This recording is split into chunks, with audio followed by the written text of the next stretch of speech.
Yo, what's up? Sa mapanig kayo ng mundo naroroon, sana po ay nasa mabuti kayong kalagayan. Tama po. Panoorin po natin si Attorney Respicio. Nagpahayag po siya at nag-file siya ng Temporary Restraining Order or TRO sa Supreme Court upang pigilan ang pagharang ng COMELEC sa pagdeklara sa kanya bilang Vice Mayor ng Maria de Mercedes dyan po sa bandang Luzon, kung hindi ako nagkakamali. Yeah. Ito po, panoorin natin si Atty. Respicio dito sa mga pag-file ng petition ng temporary restraining order laban sa kanya. Okay. Ano natin to?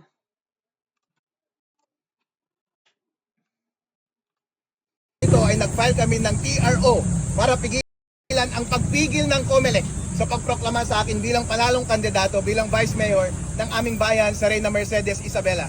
Tandaan po natin, sa isang demokratikong sambayanan katulad ng ating bansa, ang pinakamahalaga po ay ang direktang mandato ng taong bayan. At hindi dapat yan pwedeng mabuwag ng kahit na sino mang nagmamagaling na appointed official lamang, kahit national pa man, katulad ng mga commissioner ng COMELEC. Para ako'y pigilan nila sa aking pagkadeklara, kailangan nilang magbigay ng napakabigat na ebidensya para patunayan na ang sinasabi nilang fake news ay totoo nga ang fake news. COMELEC, kayo talaga ang fake news dahil yung 3.5 na nasa loob ng lahat ng makina sa araw ng eleksyon ay hindi yun yung na-audit na nasa source code audit report. At kayo din ang fake news dahil yung mga pinapadali ninyong data mula sa automated counting machines ay dumadaan pala sa intermediary server. Pinapakialaman ninyo para posible para sa inyo na dayain ang resulta ng eleksyon. Yung sinasabi ninyong fake news na sinasabi ko na bawal i-connect ang automated counting machine sa internet, sinunod nyo naman. Paano naging fake news yun?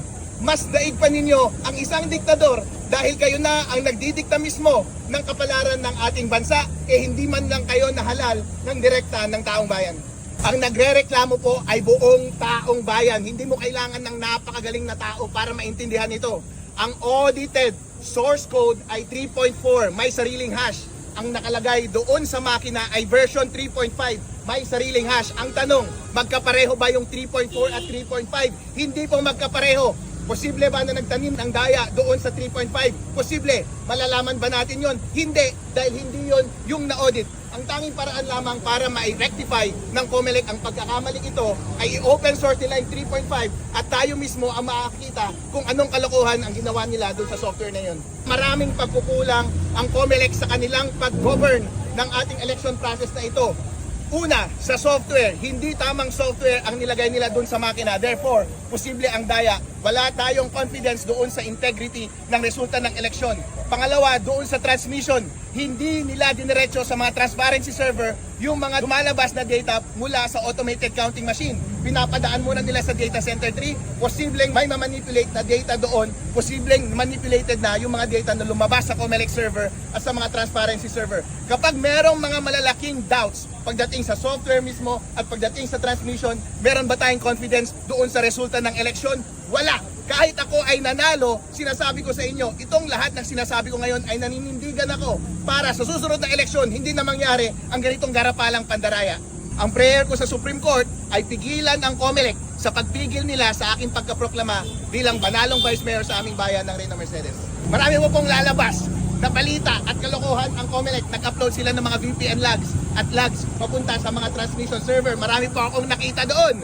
COMELEC, nangako kayo na hindi ninyo i-connect yung mga makina doon sa internet. Marami akong nakita doon na nag-connect doon sa mga server ng before 7 p.m. Makikita nyo po yan mamaya o bukas pag-uusapan natin muli. COMELEC, as a matter of fact, kayo po mismo ang umaamin ng inyong kalokohan.